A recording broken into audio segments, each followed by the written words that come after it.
오늘도 이렇게 많이 왕림을 해주셔서 대단히 감사드립니다. 일요일날 법당에 오실 때는 꼭 가족들하고 같이 오시기도 하시고 주변 분들하고 같이 오셔서 공부를 하시면 참 좋으실 거예요. 아시겠죠? 올해는 정말로 가족의 불자화 그리고 내 친구 친척들의 불자화를 위해서 좀 노력을 좀 해주세요. 아시겠죠? 우리 능인 선원도 좀 이렇게 법회를 무슨 교회처럼은 아니더라도 일부 법회, 이부 법회 이렇게 일요일 했으면 너무 좋겠어요. 많은 분들이 오셔서 좀 같이 공부를 하는 거죠. 우리가 현대 물리학에서 결정적인 어떤 그런 그 의미를 갖는 큰 그런 그 법칙이 두 가지가 이렇게 두드러진 게 있는데요. 하나는 뭐냐면 너무도 잘 알려지신 그런 그 아인슈타인의 이론이죠. 또 하나는 하이젠베르크라는 사람의 이론이에요. 하나는 뭐냐면 상대성 이론이라는 거죠. 이른바 이고렘시 자승이라는 그런 식으로 정리가 되긴 하지만요. 또 하나는 이 하이젠베르크라는 사람은 그런 이론, 그런 법이라는 건 없다는 거죠. 불확정성이다, 절대성이라 말할 수 있을까요? 둘 다 여러 가지 차원으로 이럴 땐 이렇게, 저럴 땐 저렇게 그게 원형이 되면서 불완전하지만 현대의 물리학을 이끌어가고 있거든요.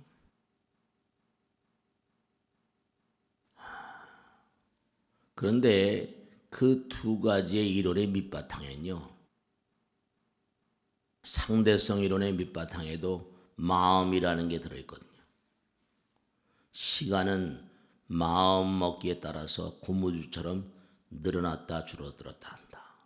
또 불확정성의 원리도 뭔가 연구자의 마음의 어떤 의지가 연구 결과에 영향력을 행사한다. 그러니까 마음 먹기 따라서 변동이 된다는 거죠. 확정이 돼 있지 않다는 거죠. 자연은 확정을 거부한다. 근데 일찍이 나가르주나라고 그래서 제2의 부처님이라고 하죠. 제2의 부처님. 용수보살이라고 불러요. 용수보살. 용수보살님은 삼관론이라고 그래서 이른바 공가 중에 삼관, 공, 마음의 세계, 그 다음에 물질의 세계, 그 양자의 어떤 그런 중심을 잡아주는 중관론, 이 중관론으로 많이 알려져 있거든요. 치우치지 말아라, 치우치지 말아라. 공가 중에 삼관론. 우리가 가만히 보면 법이라는 것도 말씀이죠. 그런 얘기를 많이 해요. 대륙법이다, 무슨 영미법이다.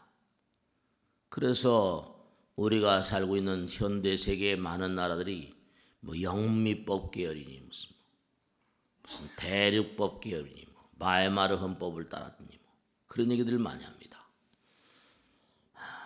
하나는 대륙법은 독일 같은 나라를 말하겠죠. 영미법은 뭐 잘 알려져 있듯이. 그런데 가만히 보면 무언가 하여간에 좀 특징이 있는 것이 대륙법계 통해서 이제 현대의 어떤 마음을 다루는 학문을 보면요. 우선 마음을 다루는 학문 대표적인 주자는 뭐냐면 프로이트죠. 지그문드 프로이트.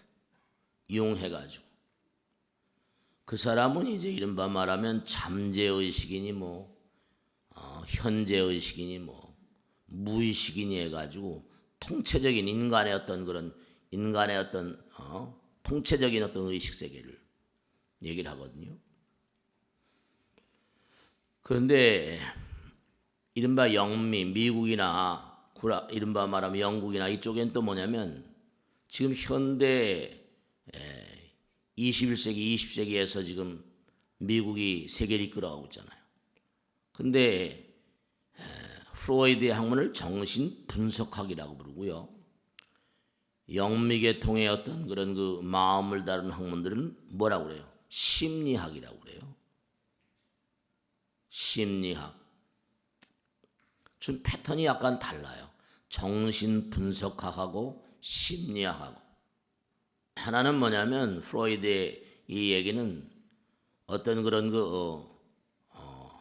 인간을 어떤 통으로 보고 타율적인 어떤 그런 제재가 이건 해야 된다, 하지 말아야 된다는 어떤 타율적인 어떤 예의가 강합니다.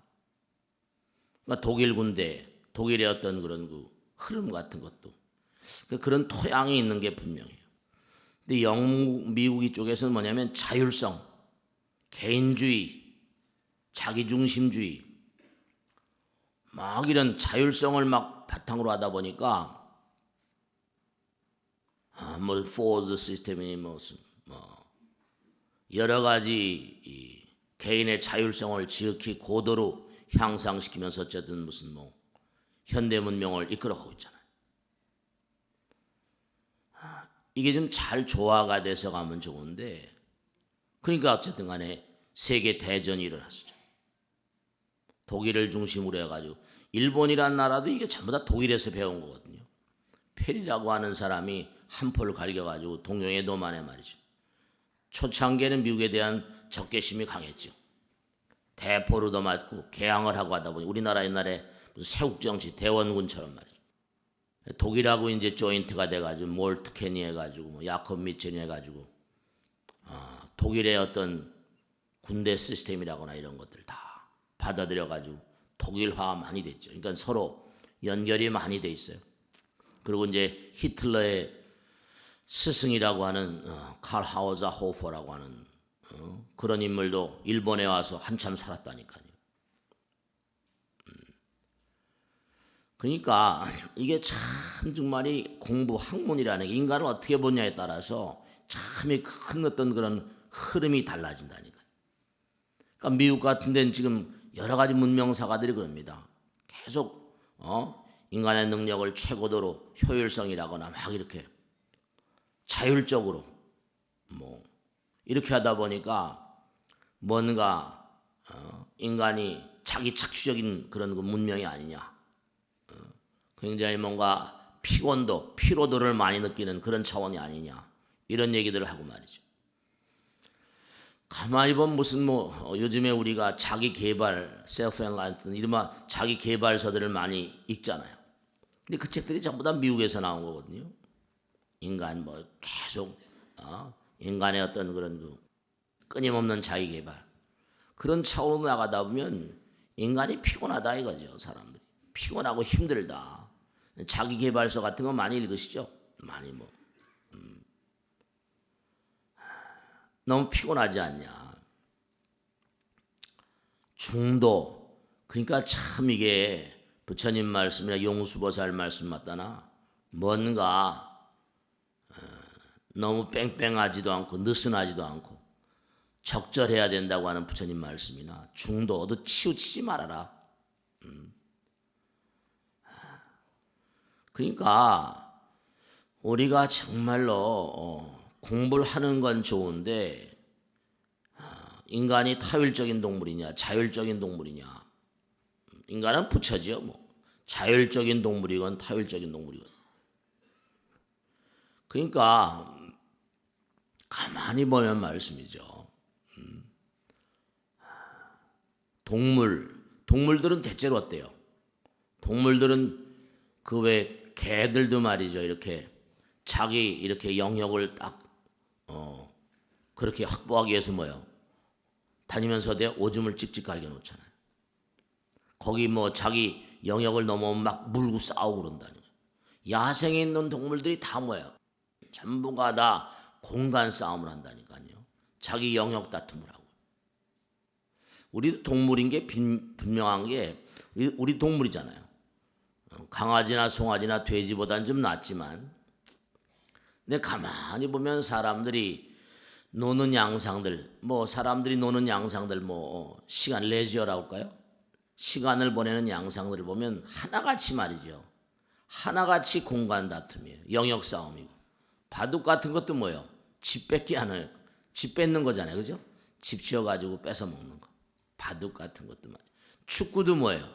축구도 그 공간 싸움이잖아요. 막 내가 먼저 공간을 확보해서 골을 때리느냐 안 되냐.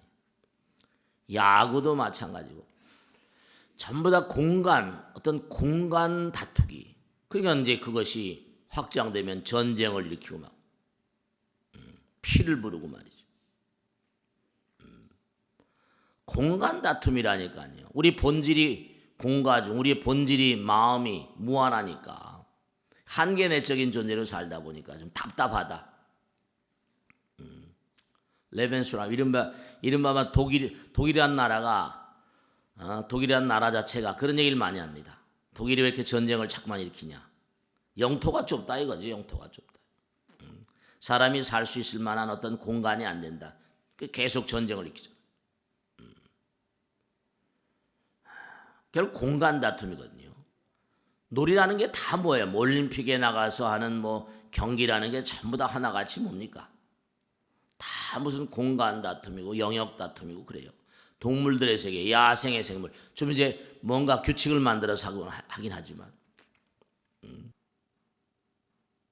우리가 시간과 공간 속의 존재다 보니까 본래는 뭐죠? 본래는 무한의 존재라고요. 본래는 무한자적인 존재인데 이게 시간과 공간 속에 이렇게 포박되다 보니까 어떻게 하면 시간과 공간을 뚫고 나갈 수 있을까? 여기에 그냥 막 매진하는 거죠. 인터스텔라 같은 것도 다 마찬가지예요. 영화도. 이 지구란 별은 이게 좀 확장되면 지구란 별은 이게 점점 가다 보면 먹고 살기 힘들어지건 분명히 그렇게 될 거야. 점점 황폐화될지도 모르고. 인구는 당연히 많아질 것이고 먹거리나 뭐 이런 것도 말이죠. 한계가 있는 거 아니라 황폐화될 것은 분명한 것이고 말이죠. 과학이 아무리 발전한다 하더라도 뭐 2050년이 될지 2100년이 될지 알 수가 없지만 상당히 어려운 상황들. 한번 뭔가 쓸려가지고 많은 사람이 죽거나 아니면 혁명적인 어떤 문제가 무슨 약이 되거나 그렇지 않으면 참 살기가 어려운 그런 날들이 올지 몰라요. 가만히 봐요. 사람들 가만히 보면 마음들이 말이죠. 마음들이 좀 이상하잖아요. 전부가 다 부처님 말씀대로 정말로 뭐냐면 항상 자기 주장면 항상 부부간에도 뭐예요? 형제간에도 친구들 가운데 자기 주장만 옳다고 주장하잖아요. 자기 자신의 어떤 그런 그 가치는 절대적인 것처럼 얘기하고 상대방의 어떤 그런 그 타인의 가치는 상대적인 것으로 비판하고 말이죠. 자기중심적이라니까. 이기적이고. 그러니까 이게 자꾸만 뭔가 아니 그런 마음들을 바탕으로 해서 게임을 만들고 무슨 장기, 바둑, 축구, 농구, 야구, 무슨 뭐 골프 다 그런 걸 만들어서 나름대로 좀 더 많이 차지하는 게 즐거운 거니까. 근데 그게 이제 확장되다 보면 이제 또 문제가 심각해져. 먹고 살기 힘들면 뭔가 지금도 마찬가지. 옛날하고 좀 전쟁의 양상이 달라져 가지고는 테러하니까 이제. 근데도 뭐 불란서 무슨 샬룬이 무슨 사람들 막 이슬람이 들어가 죽이고 했잖아. 그런 것도 참 정말 말이죠. 남의 나라 종교 교주를 그냥 막 모독을 하는 걸 싫으니 그 사람들도 그 화나겠어요. 근데도 계속 하잖아요. 그죠? 참 그것도 정말. 그러니까 또 이제 뭔가 아니 그 나라 사람들은 애도하는 의미로 그냥 막 별로 팔리지도 않던 그런 잡지인데도 말이 신문인데도 그냥 막 500만 부씩 막 찍어대고 말이야. 사람을 죽이고 올라서는 거죠. 이제 한판 잡는 거지. 희생자가 있는 그런 팀들에겐 또 뭔가 인간의 마음 가운데 돕고 싶은 마음이 있잖아. 그러니까 인간의 어떤 불안은요, 냉정하게 따진다면 냉정하게 따진다면 부처님의 가르침에 입각해서 따진다고 한다면 이 시간과 시공간의 어떤 그런 근원적인 불안이 어떤 관계 불안이랄까 이것이 모든 그런 그 싸움의 근원입니다. 우리가 시간과 공간 속에 떨어져 살다 보니까 시간과 공간 속에 살다 보니까 이 시공간의 어떤 그런 근원적인 불안, 자기 영역 다툼, 영역의 불안, 계속 사업도 마찬가지예요. 내 사업을 얼마나 확장할 것인가?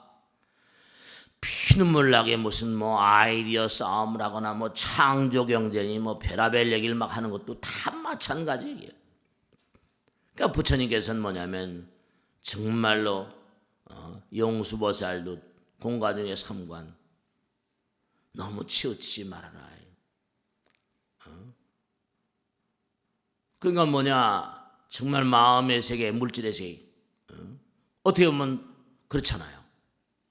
모든 게 인과라고 말씀하시면서도 일체가 다 개공이라고 말씀하시고 그런 질문을 하기도 해요. 모든 게 인과라고 하면서 또 공이라고 하시면 이게 전혀 모순된 게 아닙니까? 인과 따라 끊임없이 내가 지은 대로 받는다고 하면서 공이라고 한다면 이게 무슨 뭐 어떻게 이걸 이 모순을 정리해야 되겠습니까? 얼마든지 정리가 되죠. 당장 한번 생각해 봐요. 누가 몽둥이로 나를 때린다고 하면 맞을 때는 아프잖아요. 맞을 때는 아파요. 그런데 사실 뭐죠? 맞는 이 몸뚱아리도 허망하잖아요. 떠날 거니까. 몽둥이도 뭐죠? 썩어질 거니까. 근데 지금 당장은 아프다고요. 그러니까 우리가 현실을 살아가면서 뭐냐면 어떻게 살아가야 되는 것인가?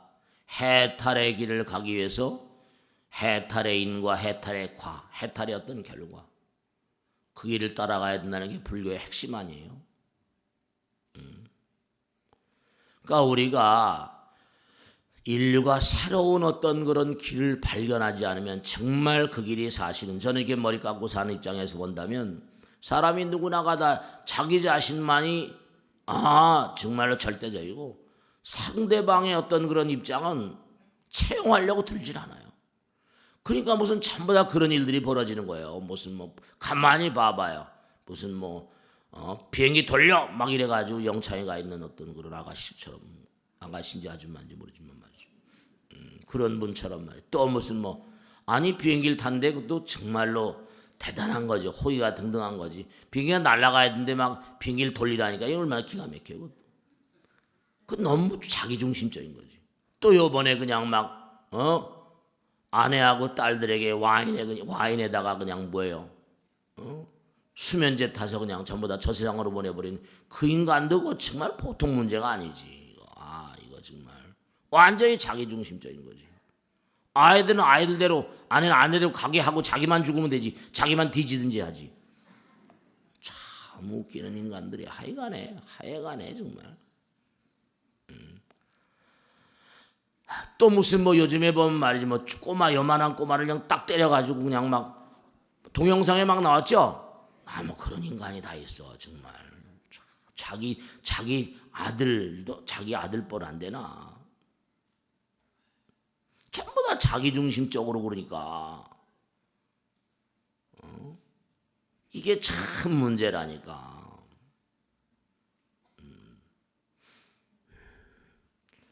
그러니까 참 안타까운 게 자꾸만 뭔가 우리가 아이들한테 공부해라 왜 공부하라 그러니까 왜 공부하라 그래? 영어 배워라, 수학 배워라, 뭐 사탐, 과탐 뭐 계속 공부해. 왜 공부하라 그럽니까? 공부를 자꾸만 하게 되면 어떻게 해요? 아는 것만큼 힘이 되고 공간이 뭐죠? 그만큼 자기가 장악할 수 있는 공간이 넓어지는 거죠. 공부를 많이 하면 지식과 지식이 서로 연결되면서 새로운 걸 나가잖아요. 창의성이라는 건 뭐 여기 훌륭하신 분들이 많이 계시니까 공부를 자꾸만 하다 보면 그러니까 왜 자꾸만 인문학 같은 걸 강조합니까? 달래서 그런 게 아니에요. 인문학이란 건 이데아니까 어떤 그런 미래 어떤 비전을 목표를 정할 수 있는 어떤 그런 이데아의 역할을 하는 거죠. 자꾸만 공부를 하다 보면 정보라는 걸 자꾸만 축적하면 어떻게 되겠어요? 요즘엔 정보의 시대라고 하잖아요. 그럼 점점 뭐죠? 넓은 영토, 넓은 공간을 갖게 되는 거예요. 공부를 많이 하긴 해야 돼요, 정말로. 그러니까 우리가 전부 다 뒤지는 게 그냥 죄다 미국에서 배우고 그냥 막 이러잖아요. 거기는 어쨌든 IT나 이런 것들이 그들은 디지털 공간이라는 말을 써 또 버추얼하다고 그러고 그들은 디지털 공간을 차지하고 중국이 막 이제 뭐 나오긴 하지만 그러니까 공부를 하면 할수록 점점 못해 돼요. 생각의 어떤 프레임이 점점 여기 넓어지고 디지털 어쨌든 IT 우리나라 사람들이 열심히 잘한다고 하긴 하지만 말이죠. 그런 얘기를 하기도 합니다. 사실은 천재라고 하는 존재는 타고나는 것도 있겠지만 이른바 말하면 그렇죠. 널리 알아가지고 천재적인 뭐 스티브 잡스가 천재인지 아닌지 모르겠지만 어떻게 보면 간단하고 말이에요. 어떻게 보면 엄청난 거고 매일 핸드폰 쓰잖아요. 핸드폰 속에다 컴퓨터를 집어넣으면 어떻게 될까? 이런 걸 얘기한 거죠. 이런 거 생각. 매킨토시 만들도 마찬가지. 컴퓨터를 가지고 뭔가 이렇게 서류 처리라거나 좀 뭔가 할 수 있는 그 매킨토시 만들어 돈 벌기 시작했죠. 그러니까 간단한 일이에요, 그죠? 핸드폰 속에 컴퓨터. 정말 요즘에 스마트폰이 나와가지고 정말 말이죠.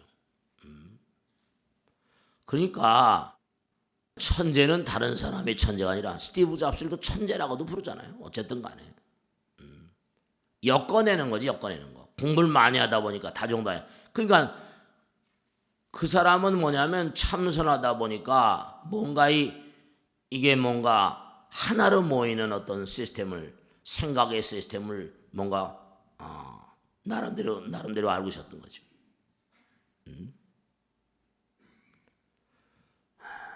그러니까 탁월한 어떤 인물들은 공부를 많이 하다 보니까 생각이 막 이른바 퓨전이라고 할까요? 막 이게 하나로 논다니까. 탁월한 천재들은 그런다는 거 아니에요. 막 머릿속에. 그러니까 아인슈타인도 그런 얘기 했잖아요. 내가 천재가 아니다. 나는 뭐라? 다른 사람들보다 좀 더 생각하는 시간을 많이 갖는다. 이랬다는 거 아니에요. 다른 사람들보다 생각을 많이 한다. 막 마음 가운데 의식세계 가운데 있는 정보들이 막 뭔가니 정말로 막 이렇게 막 융합이 된다고 말할까. 서로 뭔가 녹아져가면서 하나에. 그러니까 결국 공부를 많이 하게 되면 어때요? 어떻게 된다는 얘기야? 넓은 세계를 장악할 수 있죠. 공간. 이것도 마찬가지예요. 그러니까 저는 어떤 얘기를 하는 거 아니 천재는 다른 게 아니다. 이 공간 감각 부처님께로 가까이 간 존재다. 정말로 말씀. 그러니까 진짜 그래요. 천재가 다른 사람이 천재가 아니야. 부처님께로 가까이 가면 돼. 지혜와 복덕이 부족하신 부처님. 기도 열심히 하고 부처님 말씀 열심히 듣고 참선하고 그러니까 가만히 한번 생각을 해본 말씀이죠. 정말로 그래요. 동양이 서양에 자꾸만 질질 끌려간 이유가 뭐냐? 정말 그렇긴 그래요.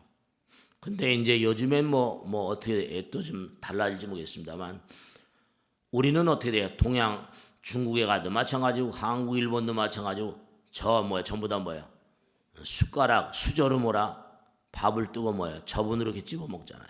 그죠? 근데 쟤네들은 항상 뭘 들고 먹어요? 삼지창 들고 말이죠. 그리고 칼 들고 막 쓸어대고. 좀 공격적이잖아요. 그럼 매일같이 그렇게 대하는 물질이 의식세계를 결정짓는 측면이 있거든요. 가만히 보면 걔네들은 매일 삼지창 들고 칼로 잘라 먹으니까.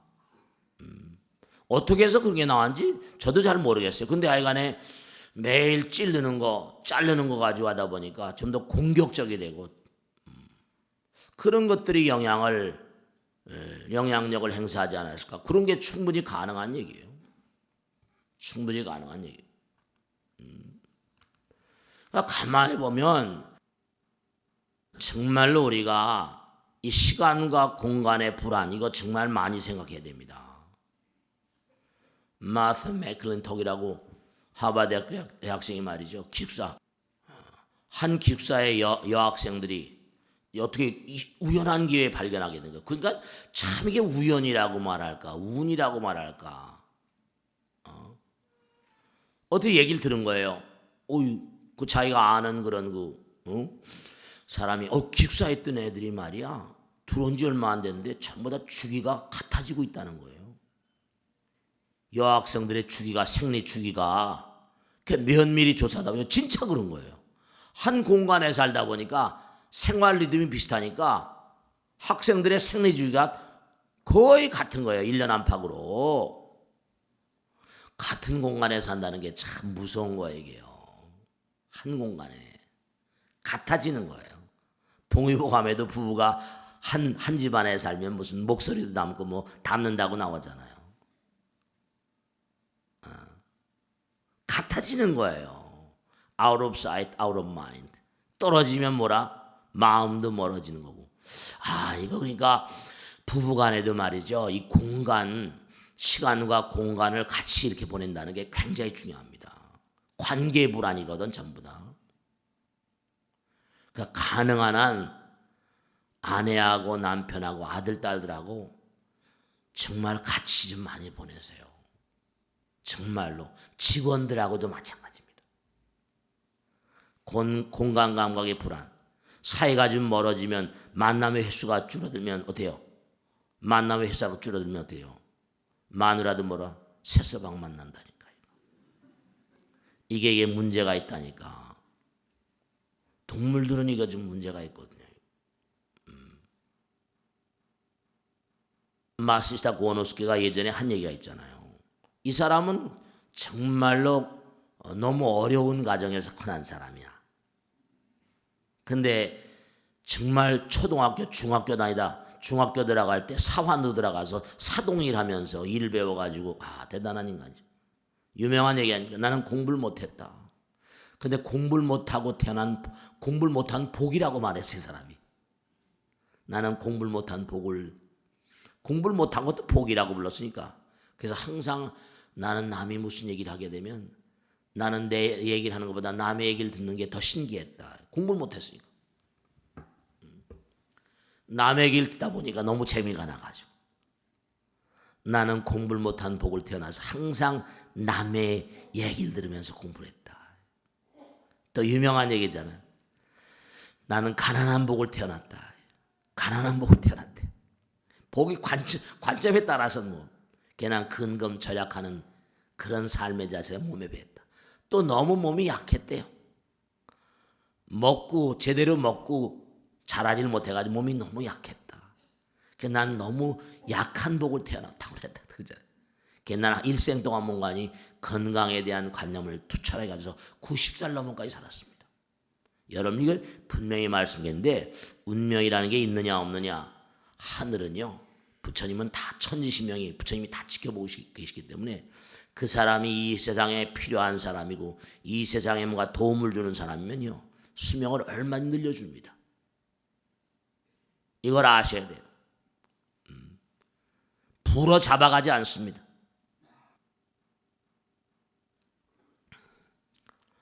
중국의 고대 영업록에 굉장히 많이 나오잖아요. 타고나길 수명이 뭐 짧게 타고났는데 유명한 요범사원 같은 거 대표적인 원앙의 얘기. 자긴 그 탁월한 어떤 그런 운명을 보는 역술인이 말이지. 네 나이는 몇 살까지? 몇 살까지밖에 아니라 그랬는데 정말 다 맞더라는 거 아닙니까? 살아오다 보니 마음을 탁 비우고 그렇게 살았는데 운곡선사라고 스님 얘기를 들으면서 공덕을 지면 말이야 운명은 다 깨져버리는 거라고 그래가지고 공덕을 짓고 수행을 하고 참선하고 하다 보니까 그저 관리가 돼가지고 계속해서 많은 사람에게 그 만선기도가 거기서 나온 거야. 만선기도 정말 제가 올 한 해 꼭 당부드리겠는데 어디서 수첩 많이 받죠? 연초가 되면 수첩 많이 받으신데 하루에 꼭 정말 다른 거 쓸데없이 살지 마시고 정말 부탁드리는 겁니다. 하루에 아무리 안 하더라도 다른 건 기록 안 해도 좋아. 내가 오늘 하루 살면서 남에게 어떻게 이익되는 그런 삶을 살았는가. 하루에 단 10가지만이라도 진짜야. 그 수첩을 그냥 버리지 말고 1년 지나면 쓰지 않으면 그냥 다 버리잖아요. 그러지 말고 수첩에다가 오늘 내가 정말 많은 사람에게 덕되는 일을 뭘 할까? 뭘 할 것인가? 뭘 했는가? 잠을 매일 자면서 잠자기 전에 하루 뭔가 남에게 덕되는 일을 하지 않은 사람은 정말 안 돼. 그건 안 돼. 부처님이 잡아간다고. 쓸모없는 인간들은 쓰레기처럼 치워버려야지. 올 한 해 정말로 수첩에다 정말 매일매일 기록하세요. 내가 오늘 하루 정말 못되게 살았구나 그러면 공덕이 감해집니다. 오래 못 살아요. 건강도 해칩니다. 매일매일 덕되는 일을 좀 쓰세요. 하루에 매일같이 몇 가지라도 수첩에 좀 쓰시란 말이에요. 진짜야. 어쨌거나 간에 이 공간을 많이 확보를 해야 돼요. 그러니까 마시다 고노스케만을 맡다나 정말로 공부를 많이 해야 돼. 그 가만히 보면 어때요? 제가 가만히 보면 한번 생각해봐요. 우리나라 국토해양부란 이름이 나온 게 누가 만들었어요? 누가? 국토해양부 누가? 그렇지, 이명박 대통령 때. 그분은 막 부르도자 밀고 막 이런 걸 많이 했잖아요. 그 4대강 같은 거 뭐 공과가 어떤지 모르겠지만은 토목 사업을 어마어마하게 했잖아요. 국토해양부. 정보통신부가 언제 나왔어요? 정보통신부. 노무현 대통령. 그분은 이제 상업계통에 나와가지고 컴퓨터를 전문가 수준으로 다룬다는 거 아닙니까? 컴퓨터를. 우리 이번 정권에는 이제 이른바 말하면 미래 창조과학부나 창조란 말만 있어. 전자계통 같은 걸 공부하셨으니까 그런데 좀 해박할지 모르겠어요. 꼭 그런지 아는지는 모르겠지만 뭔가 자기가 아는 것만큼 산다니까요. 공부하는 것만큼. 그러니까 많이 공부해야 돼. 많이 공부한 사람이 많이 먹는 거라니까. 넓게 먹는 거고. 그러니까 우리가 삶을 도모하면서 정말 그래요. 어쨌든 지금 디지털 공간 뭐 해가지고 그냥 많이 새로운 어떤 영토를 만들어가지고 난리법석을 치고 있잖아요. 그래 안 그래요? 뭐 결제 시스템을 만들어가지고 무슨 한꺼번에 수백억 달러를 벌어들이는 그냥 중국이었던 그런 젊은 분이나 말이야. 마윈이니 뭐니. 그러니까 우리가 정말 안타까운 거는 정말 안타까운 게 하나 있는데 우리나라가 무슨 불교 역사가 뭐 1000년, 1000몇백 년 그런데 들어가고 불교는 지금 저쪽에서 다 가공해 먹습니다. 구라파나 미국에서. 어린이면 까맣게 다 놓쳐버리고. 과학에다가 불교로 퍼버리니까 이게 또 다른 자꾸만 시장에 나오는 거예요. 그건 걔네들은 뭐 참선 구글이니 뭐 전부 다 참선하고 명상하고 난리라는데 인문학을 강조하고 말이죠. 그러니까 여러분이 마음의 공간, 결국 아까 무슨 말씀했어요? 이 시간과 공간의 불안이 근원적인 불안이 모든 문제의 핵심입니다. 범죄자들도 마찬가지고 다 마찬가지. 전부가 다 뭐 주차 해가지고 차 뭐 잘못 세웠네 뭐 어쩌다 하다가 살인 나잖아요. 그래 안 그래? 주차장 가지고 싸움 나. 전부 다 이 시공간적인 어떤 그런 공간적인 불안, 이게 참 문제라니까요. 그리고 뺏어먹기 싸움하는 게 막 축구장, 야구장 가서 돈 내고서 그냥 막 난리치고. 여러분 사람이 등산 좋아하시잖아요. 등산 좋아하시죠? 왜 등산을 좋아합니까? 왜 등산을 좋아해?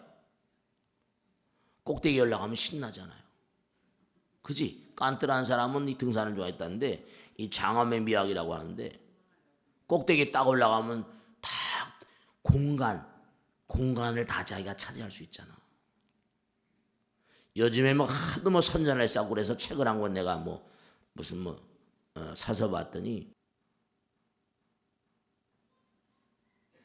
정말로 말이지 무슨 에디톨로지니 뭐냐죠. 근데 너무 이게 뭐 난삽하다 그럴까 정리가 안 돼서. 엊그젠가 뭐 대통령이 연두 기자회견을 했었잖아요, 그죠? 근데 옛날하고는 좀 이렇게 앉는 방식이 달라졌지, 그지? 그게 이제 미국에서도 그런 식으로 하거든. 백악관에서 보기가 좋았던 모양이지. 좀 친근하게 보이고 전부 다 공간 이용이에요.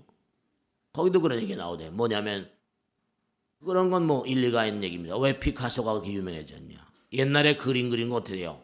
그림 그린 건 전부 다 원근법이나 투영법 가지고 했는데 피카소는 눈을 두 개 그리잖아. 그치? 시각이 중심적인 어떤 시각이 아니라 멀티플하다 이런 얘기예요. 포스트 모던하다 이런 얘기.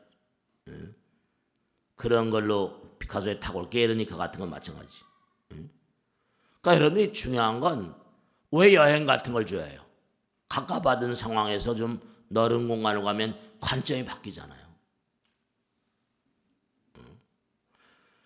그러니까 공간을 바꿔버리면 생각이 바뀌어버립니다. 이 법당에 나와서 부처님 말씀을 들으면 또 다른 넓은 공간이 법에 나와라 안 나와라가 문제가 아니라 부처님은 무한 공간, 무한자적인 존재잖아요. 그러니까 법회를 뭐 들으라 말라 하는 게 아니라 왜 기도라라가 중요한 거 이것도 사실은요. 원론적인 얘기를 잘 생각하셔야 돼요. 참선하라, 기도하라, 부처님 법문 들으라. 답답하고 갑갑하잖아요. 부처님 말씀 들으면 뭐라 시원하죠. 통체적이니까. 저도 사실은 말씀에 머리가 깎아주고 살면서 정말로 사람들은 무슨 재미로 그러니까 스님이 돼서 뭐 무슨 재미로 사니까 너 너무 깎아봐 네 그러죠. 깎아보면 알 수 있으니까. 무한 공간. 어떻게 설명을 잘 해드릴 수가 없는 게 내가 느끼는 어떤 세계를 그 사람한테 말로 표현할 수가 없잖아요. 그죠? 탁 튀어버려. 부처님 경전 속에 들어가거나 참선 속에 들어가거나 기도 속에 들어가면 시공간의 근원적인 불안이 해결돼 버립니다. 전부가 다 갇혀있는 존재거든. 전부 다 몸뚱아리 속에 죄를 져서 갇혀있다니까. 무명으로 원죄로 뭐 어쨌든 간에 답답한 거야. 같이 있으면 좀 즐거운 것 같고 몸을 부딪히면 또 즐거운 것 같고 똑같은 거야 다. 떨어져 있으면 슬프고 썩 서글프고. 그 기도를 많이 하는 민족이 유대인들 아니에요. 다 잡아버리잖아요 이 친구들이. 참선 명상이 그렇게 각광을 받고 있는 것도 내 마음 가운데 답답하고 가깝고. 그 보세요. 뭐 반도체니 뭐 ICT 시외로 연구하는 인간들이 얼마나 머리가 복잡하겠어요. 그거. 회를 연구하는데 참선이나 명상하면 탁 튄 것 같으니까 신나는 거지. 법회를 나오시고 아이들 제가 그러니까 자꾸만 답답해한 게 초등부, 중등부, 중고등부, 대학부, 청년부 이 친구들이 왜 이렇게 스트레스는 시공간적인 근원적인 불안이 가져오는 거예요. 이걸 좀 아시란 말이야. 스트레스는 답답해서 오는 거예요. 시간적인 불안, 공간적인 불안이 스트레스를 가져오는 거예요. 그러니까 나와서 부처님 말씀을 듣고 참선도 하고 좀 기도도 하고 철야 기도도 좀 해보고 그러면 탁 튀어버리거든. 어디 우울증이 와? 어디 답답하고 화병이 납니까? 무슨 스트레스가 있겠어? 여러분 성당 건물이나 우리 법당도 마찬가지요. 탁 높잖아요. 벌써 말이죠. 구라파의 성당들 가봐요. 수도원들 가봐요. 천장이 콱콱 고딕식이니 로마네스크에서 왜냐? 천장의 높이만 높아져도 사람들의 생각이 달라져요. 신성해진다니까. 탁 트이잖아요. 산 꼭대기에 올라가도 시원하고 등산을 좋아하는 거예요. 여행을 좋아하는 거고. 사람과 사람 사이 그렇잖아요. 친밀한 사람은 가까이 있어 주지만 야 너 가까이 오지 마. 뭐 법에도 뭔가 아니 접근 금지 뭐라 가처분 신청되잖아요. 너 가까이 오지 마. 가까이 오지 마.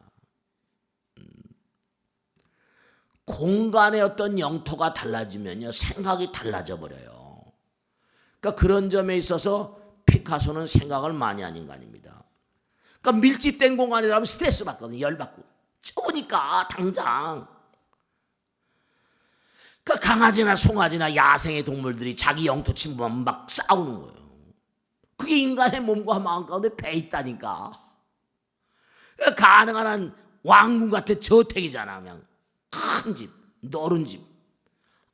제가 옛날에 미국에 법회 갔을 때 버지니아의 버지니아 비치라고 이제 정말 웃기대. 이쪽에는 버지니아 비치가 유명하거든요. 거기 노포크라고 그래가지고 대서양 함대 사령부가 있는 해군 기지인데 사람이 복잡한데 저쪽에 해안도 너무 아름다운데 사람이 거의 없어. 몇몇 사람만 있어. 어떻게 저기 철조망을 쳐놓고 저기 안 들어가냐 했더니 돈 많은 부자가 해안을 다 사버렸어. 자기들 가족들끼리만 놀아. 야 정말 돈이 많아 놓으니까 구찬타에 가야 되느라고는 다 사버린 거예요.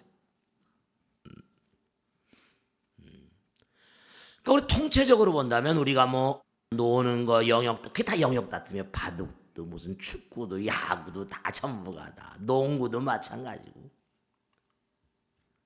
사업하는 것도 영역 다툼이지 시장이라 그러잖아. 내 시장을 점유하면 안 된다고 그러고 할당제 쿼터제를 주고 말이지. 그러니까 참 제가 안타까운 게 우리 스님들도 이게 얼마나 불교가 기가 막혀요. 그러니까 여러분이 교회나 성당 다니는 사람 일요일 날은 그냥 다 내려놓고 안식일 지키러 교회 갑니다. 왜냐하면 카타르시스니까. 시원하거든. 어쨌든 하나님 아버지 말씀 듣고 나면 1시간 듣고 나면 한 주일 동안 앙금이 다 내려놓아지는 것 같고 말이지. 그런 게 있다니까. 그러니까 우리는 정말 영원을 가는 존재이기 때문에 무한을 가는 존재이기 때문에 자꾸만 그러니까 연구소에서도 그냥 막 일생 동안 살면서도 즐겁거든요. 왜냐하면 앉아서도 무한을 체험하는 스님들이 앉아서 도 닦으면서도 즐거운 거예요. 왜냐? 무한과 하나가 되는 거니까. 기도하는 마음 같은 이거 삼매라마 삼매 반대말은 치매겠지. 치매가 왜 와요? 치매가 그게 치각이 공부 안 할 치자예요. 그게 알지 안에다가 이게 전부 다 병불 집어넣잖아. 공부를 안 하니까 치매가 오는 거야. 그러니까 치매 박사들은 항상 공부하라고 영어 단어를 아니 할머니 할아버지가 영어 단어를 어떻게 외워? 공부하라. 공부하라. 우린 영원을 가면 공부한 존재니까. 그러니까 죽을 때까지 계속 공부하면 두뇌 세포의 노화 속도가 뭐라 좀 떨어진다는 논리지. 그러니까. 그게 법문이라도 열심히 듣고 말이죠. 제가 어제 저녁에요. 지금 살다 보면 참 별의별 일이 많습니다. 제가 이거 참 정말 기가 막힌 건데 어떤 분이 참 그러니까 웃긴다고 말할 수도 없고 벚꽃의 통을 집에서 보셨대요. 그 가족이 제가 모르는 가족인데 이분이 나이가 80, 90이 다 되신 거야. 곡기를 끊었어요. 이제 얼마 안 있으면 돌아가실 거 자기도 아시는. 근데 이제 돈을 상당히 고액이야. 이 할머니가. 상당히 고액인데 벚꽃의 통을 보다가 문득 저 스님한테 드려야 되고 또 생각이 난 거야. 그래가지고 그 가족이 돈을 싸들고 나한테 왔더라니까요. 그러면서 뭐냐면 우리 어머니한테 전화 한 통만 해달라고. 참 살다 참. 그 주는 건 또 받아야 되잖아. 그러니까 나 참 이거 정말 돈을 많이 가져오셨더라니까. 보고 대통을 보고 그래가지고 전화를 딱 했는데 이분이 저기 어느 절에 40년을 다녔대요. 그럼 그 절에 시주하시더니 스님 얘기를 들으니까 스님 드리고 싶더라는 거야. 근데 목소리가 90이 가까우신데 쩌렁쩌렁하세요. 곡길 끊어서 나 얼마 있으면 갈 것 같아요. 이렇게 말씀하신데도 벌써 암이 다 퍼졌대. 근데 목소리가 맑고 명징하시더라고요. 제가 곡길 끊은 지가 오래되고 절에 40년, 50년 다녔었다는데 목소리가 참 맑고 할머니 절대로 고통스럽다니까 나 안 아파요 이러세요. 암이 다 퍼졌는데 안 아프대요. 곡길 끊은 지가 여러 날 됐는데 저 며칠 있으면 갈 것 같아요. 그러시면서 나무아미 답을만 열심히 하시더니 네 그렇게 하고 있어요. 나이가 많으신데도 전혀 목소리가 맑고 명징하시더라고. 곡길 다 끊으셨는데도 젊은 사람 목소리 같아. 깜짝 90세 되신 할머니 목소리가 아니야. 할머니 수행을 참 많이 하셨네요. 내 기도는 열심히 하고 살았어요, 스님.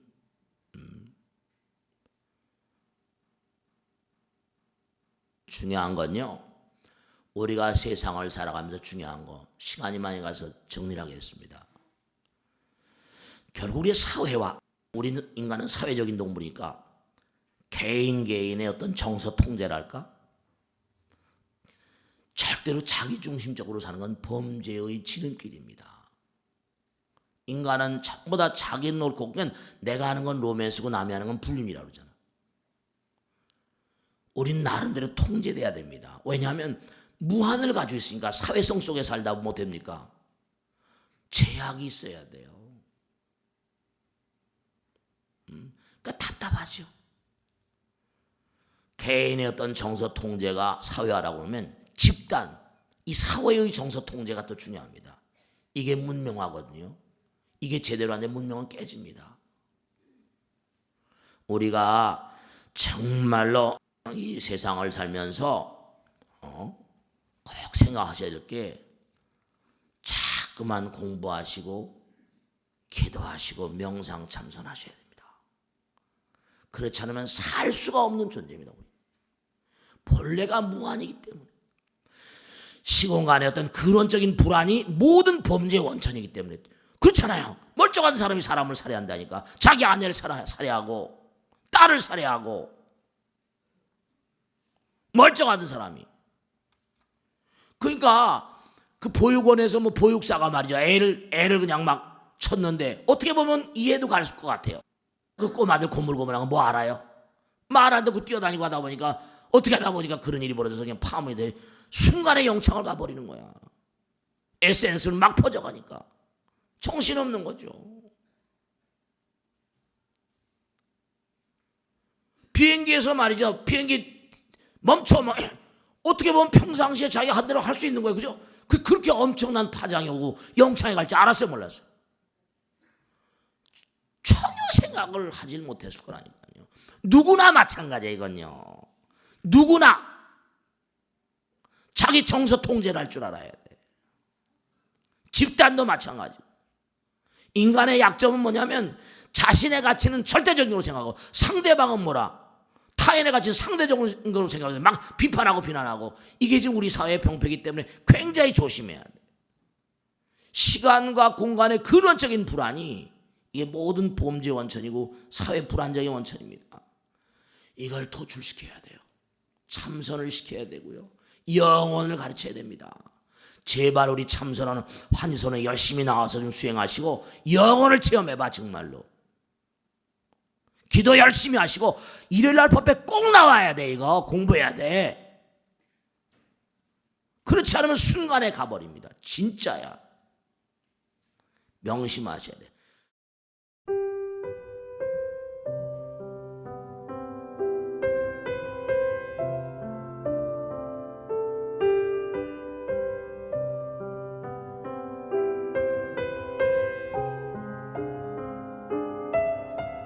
자, 여러분 안녕하십니까? 능인선원장 지광입니다. 이 불교 방송은 정말로 불교의 보배입니다. 부처님의 거룩한 뜻이 무엇입니까?